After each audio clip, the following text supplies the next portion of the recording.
একদিন পর বাজারে গিয়ে ট্যাংরা মাছ দেখে আর লোভ সামলাতে পারলাম না, নিয়ে এলাম। দেখো কি ফ্রেশ মাছগুলো, আর ডিমে ভর্তি।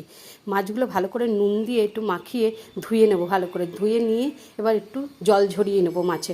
জল ঝরানো হয়ে গেলে এবার ওর ভেতরে দিয়ে দেবো হলুদ, নুন, আর দেবো একটু সর্ষের তেল, দিয়ে ভালো করে মাখিয়ে নেব।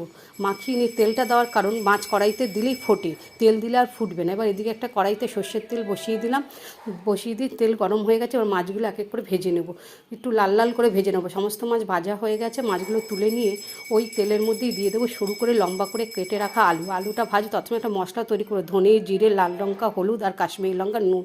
ব্যাস, আলু ভাজা হয়ে গেলে তুলে নিলাম। ফোড়নে দিয়ে দেবো একটা শুকনো লঙ্কা, জিরে, আর দেবো পেঁয়াজ। পেঁয়াজটা ভাজা হয়ে গেলে রসুন দিয়ে দিলাম। এবার কাঁচা লঙ্কা দিয়ে দেবো টমেটো। ভালো করে কষিয়ে নিয়ে আলুটা দিয়ে দেবো। এবার গ্রেভির জন্য দিয়ে দেবো জল, পরিমাণ মতো জল দিই। জলটা যে ফুটে গেছে গ্রেভিটা, এবার দিয়ে দেবো মাছ। এবার নামানোর গরম মশলা, ধনে পাতা